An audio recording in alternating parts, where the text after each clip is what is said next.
La délégation générale au pèlerinage épinglée par un rapport de l'inspection des services du ministère des Affaires étrangères.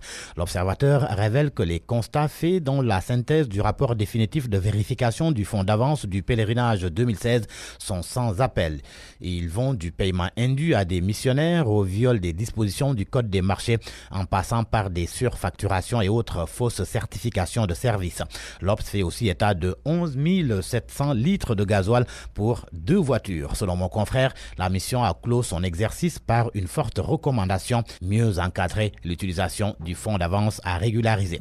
Le Forum civil fait plus qu'une recommandation sur les déballages autour des intrants agricoles. Selon l'AS, l'organisation exige la lumière sur 380 milliards de francs CFA.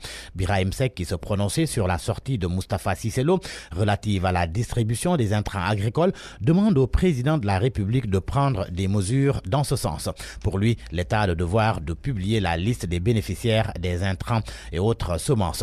La requête fait suite à la guerre verbale à l'APR. À ce propos, Seydou Gueye indique dans Vox Populi que leurs camarades doivent se ressaisir. Ils sont adultes et doivent s'autoréguler. Dans l'entretien accordé au journal, le ministre conseiller en communication du président de la République avertit aussi ceux qui menacent de marcher sur le palais. Selon lui, ceux qui sortent de la légalité s'exposent aux rigueurs de la loi et l'État restera ferme. Des propos qui font dire à Vox Populi que le monsieur Com du palais siffle la fin de la récréation.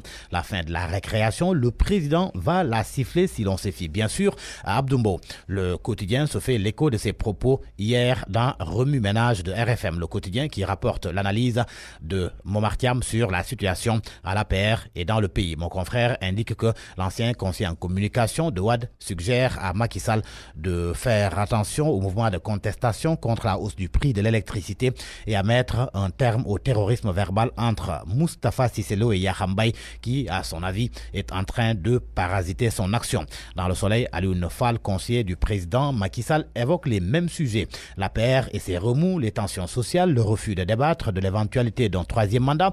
Interview à lire aux pages 12, 13 et 14 du quotidien gouvernemental. Autre interview, mais cette fois-ci dans Enquête, entretien avec Souleymane Teliko, président de l'UMS, l'Union des magistrats sénégalais. Il passe en revue l'indépendance de la justice, les conditions de travail des magistrats, le Conseil supérieur de la magistrature, entre autres. Quelques passages à la page de titre de Enquête. Depuis 2 ans, les avancements sont bloqués à cause d'un décret qui n'aurait pas été signé.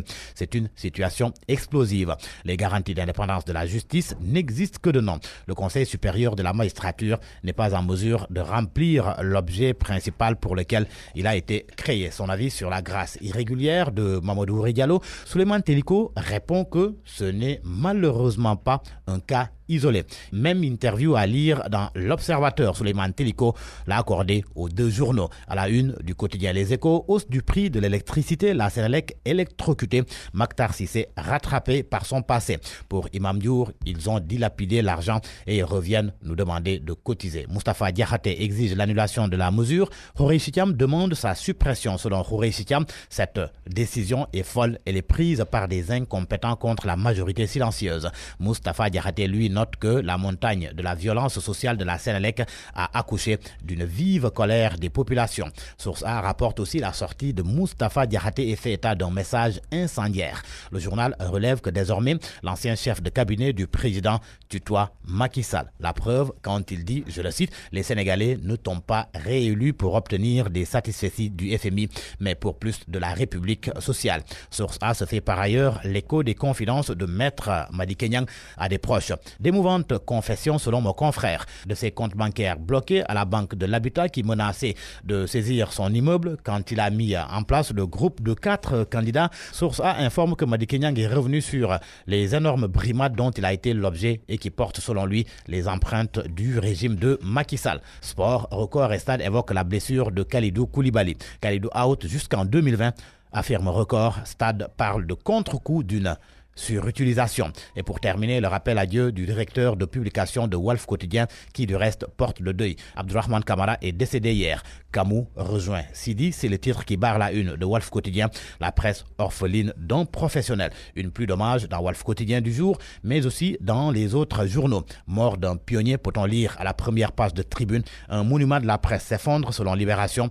Walf frappé au cœur, s'exclame Enquête. Le quotidien affirme qu'une page se tourne à Walf. Pour l'As, Walf perd son maestro. À vos kiosques et bonne lecture.